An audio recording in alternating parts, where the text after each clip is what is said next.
Greetings, everyone. Well, 1984. 1984 was a really good year to be a kid. For a lot of reasons. Which I'll probably go into over the course of the next little while, because, well, 1984, 2009, there's a lot of 25th anniversaries going on right now, so we're going to talk about all of those over the course of the next probably few months. But there's one in particular that I wanted to start with because, well, a few reasons. But, yeah, in 1984, there was a little company called Mirage Studios. It was run by a couple of guys, Kevin Eastman and Peter Laird, and I think they pretty much made up the entire staff at the time. That was it. It was their company, it was their baby. They had an idea for a comic book. A comic book that would incorporate ninjutsu and some sort of samurai elements, and action, adventure, comedy, satire, and a little bit of blood and guts to boot. Ninjas were all the rage, and independent comics were just starting to take off at the time. So, I don't know what it was. It was just a case of being in the right place at the right time and just having the right kind of idea for that particular moment.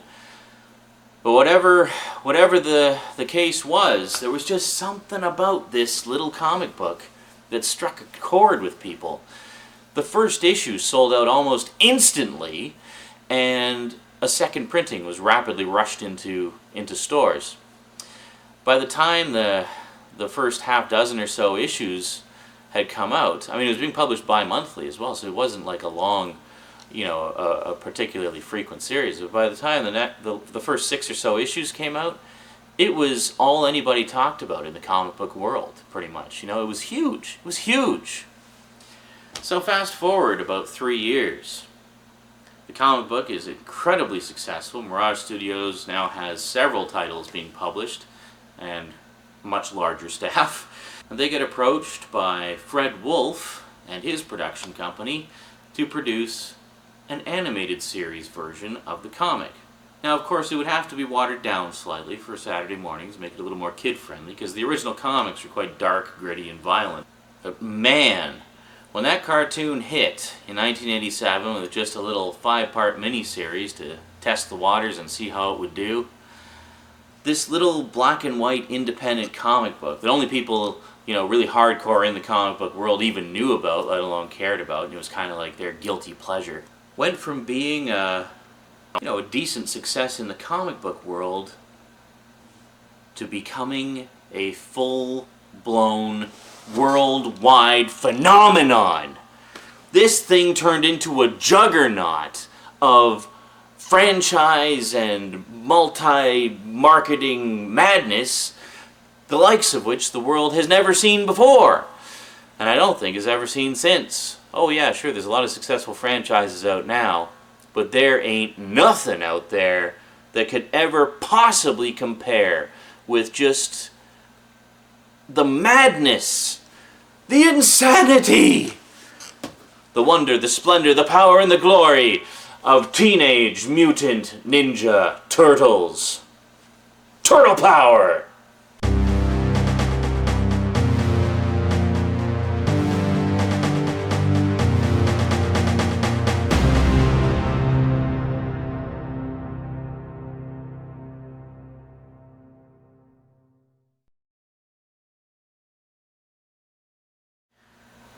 Whew! Kind of wore myself out with that intro.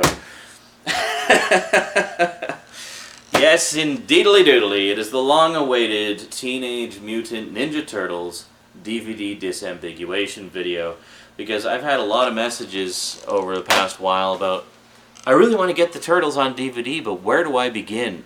Which is the old one? Which is the new one? I don't want to get this one because I don't like the other one, and blah blah blah. Just horribly confusing. So, alright, so I'm going to do a 3-parter for you here. 3, count them 3, which will probably turn into 10 for all I know, but anyway, a 3-parter.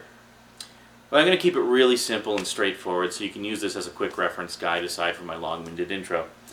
Yeah, but I mean, needless to say, the Turtles was huge. Huge.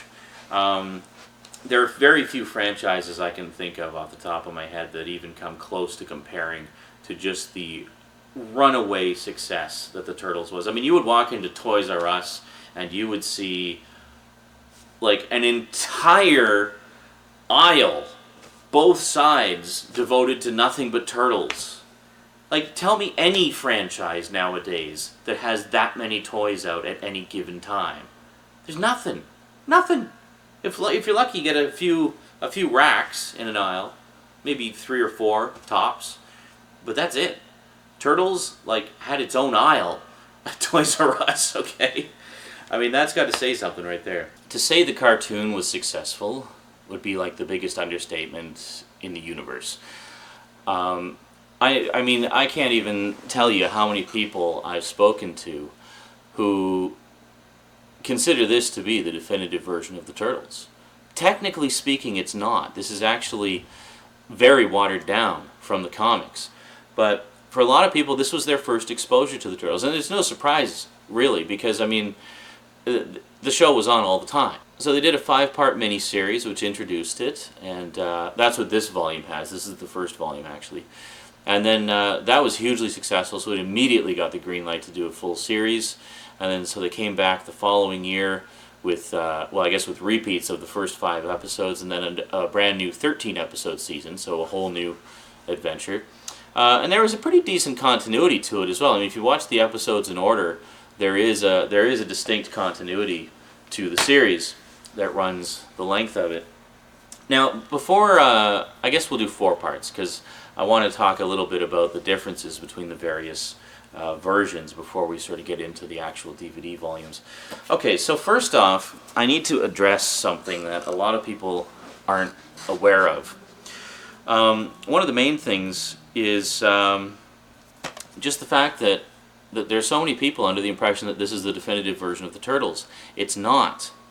Now, there's a few things. First off, the original comic books, they did not have multicolored bandanas. They actually all had red bandanas. Now, the original comics, of course, were in black and white, so the only way you knew they had red bandanas was because the covers were in color. And the only way you could tell them apart in the comics was by, well, their characterizations, but also primarily by the weapons they carried. It was a little tricky to tell who was talking sometimes because you couldn't really tell the difference between them. They all looked identical except for the weapons they carried. But yeah, another difference was in the movie. I remember talking to a friend of mine about this. He said he hated the origin of Splinter in the movie, saying that, what's this mimicking his movements from my cage, the movements of Hamato Yoshi. And I explained to him, I said, actually, that's right out of the comic books. That's how Splinter learned ninjutsu, was by mimicking his master Yoshi. In the cartoon, of course, Splinter is Hamato Yoshi. Basically, Hamato Yoshi has been mutated from exposure to rats and the mutagen and turned into Splinter. So that's a creation of the show. Another creation of the show was the Turtles' pizza obsession. The Turtles were never obsessed with pizza in the comic books. They may have incorporated it in later just because that was such a recognizable element of them now, thanks to the cartoon. And even the movie, which in many ways was more faithful to the original comics, incorporated the pizza thing in. But originally, the pizza thing was strictly a creation of the cartoon. Another thing was Shredder. Shredder gets killed in, like, I think the first issue of the comic book. He comes back a few times over the course of it, of course, because it's Shredder. You can never really kill Shredder. He's so badass. You just want to have him keep coming back. But he was not the main villain. He was not the primary focus of the comics. In fact, they dealt with a wide variety of adversaries and foes and, you know, just things they needed to defeat or overcome over the course of the series. And that's one of the things that made it so good, was that there really wasn't a lead villain. There really wasn't a, you know, primary villain. So that was another thing. Krang and the Technodrome.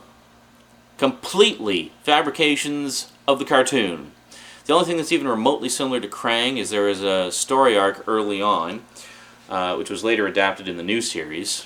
Let me see here. It was actually this story arc, also known primarily as Turtles in Space. But there's that story arc featured some aliens that basically had robotic bodies with brains in their stomach, much like what you see with Krang. But as far as I know, those aliens did not appear in very many stories, and they certainly were not a primary focus. Again, they were just kind of part of that story arc, and I think made some reappearances later in the series. But Krang was never in it, as far as I'm aware. He may have been added in later for the fans, but to my knowledge, I mean, obviously I haven't read all the comics because there's gazillions of them now, and unless you're an obsessive Turtles fan, there's no way you could possibly read all the comics, let alone find them all to read. But, yeah, and a lot of people think when I talk about the original comics that I'm talking about the Archie comics. No, the Archie comics were based on the show. They are not the original comics. It is a comic based on the watered-down version of the show. Let's see, what are some other differences? Bebop and Rocksteady, creations of the cartoon, never made a single appearance in the comics. A lot of people wonder why the other mutants that appear in Ninja Turtles 2 were not Bebop and Rocksteady. And I've seen some reviews. AVGN review, for example, talks about how, you know, where's Krang? Where's the Technodrome? Well, there's your answer. Krang, the Technodrome, Bebop, Rocksteady, all that stuff, strictly creations of the cartoon. The movies, for the most part, wanted to be more faithful to the comics, which is why you notice the first two movies especially have a darker tone to them, which is concurrent with the way the comics were done. They incorporated elements from the show, like the pizza obsession and April O'Neil being a reporter, but that was it. Which actually brings me to the next one. Baxter Stockman and April O'Neil. Baxter Stockman appeared in one issue of the original comic, specifically issue number 2. He was a mad scientist who was African American in descent, brilliant but insane. He was basically creating the Mousers and creating all this havoc and destruction simply because he felt like it. April O'Neil was not a reporter. She was never a reporter, nor was she brunette, nor did she wear a yellow jumpsuit. She was actually had black hair, was just sort of an average Joe who did some part-time work on the side to get by. And I think at the time the story where we... And I think at the story in which we meet April was also the story with Baxter Stockman and the Mousers, and she was basically just an assistant to Baxter Stockman. That was the job she had at the time. And then she does become a friend of the Turtles, and she does make quite a few appearances over the course of the series and becomes one of the, you know, the main characters. But she was never a reporter. That was purely an invention of the cartoon, which carried over into the movies. So you can see why there's a lot of confusion with people about what the definitive version of the Turtles is. And I think, you know, technically speaking, the definitive version would be the original comic book. So whatever the original comic books say is law. That's the way it goes. But unofficially, really, honestly, I think the definitive version of the Turtles is whichever you personally prefer. Myself, I just like the Turtles. I mentioned this on a 5 Awesome Studs video a little while ago. I just like the Turtles. I like the concept, I like the characters, I like the humor, I like the action and adventure and the martial arts and all that good stuff. So, I enjoy the old show, I enjoy the new show, I enjoy the movies. Maybe not so much the third one, but the first two for sure, because the first two were great. Yeah, love the movies. I really like the CG one too, actually. A lot of people didn't like that one, but I liked it a lot. I especially liked the fight between Leonardo and Raphael, because I think that was a fight that was a long time coming and that we all wanted to see. So even if you hated the rest of the movie, you can't deny the fact that that fight scene was badass. Supposedly there's a sequel in the works or something. All I know is there's a direct-to-video movie of some kind coming out. I don't know if it's an animated movie like the new series or if it's another CG movie. Whatever it is, it'll be on my shopping list for sure because I'm a sucker for the Turtles.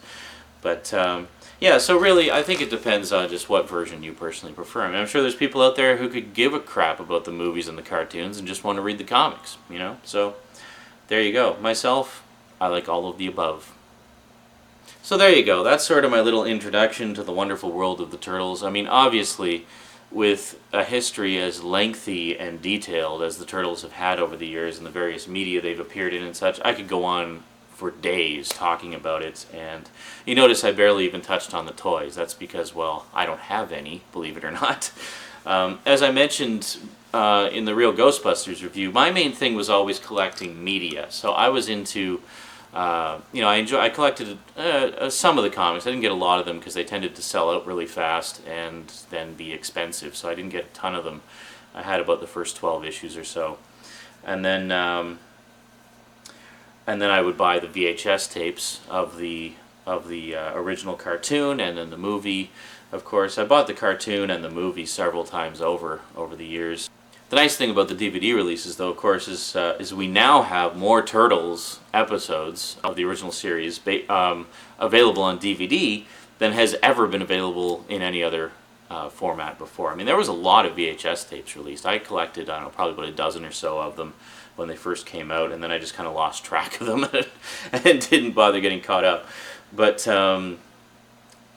yeah, so I don't even know offhand how many episodes total they released on DVD. I would say at least 60 or 70. I mean, there was a good chunk of them out. I remember that.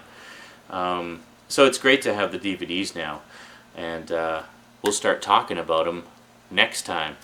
So next time I'm going to talk about all the DVD releases so far and ones that are imminent for the original 1987 Teenage Mutant Ninja Turtles cartoon. Ran 1987 to 96, so it was actually 10 seasons, which is unprecedented for a kids show these days. I don't know of very many kids shows that have had that long of a run.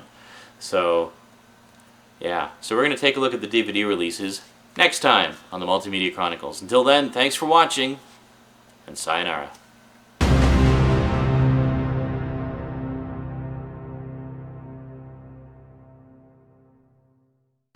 The show was on all the time. I mean, it started off as a 5-part miniseries, which quickly got the green light to go to full series. Then it did a 13-episode season, incorporating the first 5 episodes in.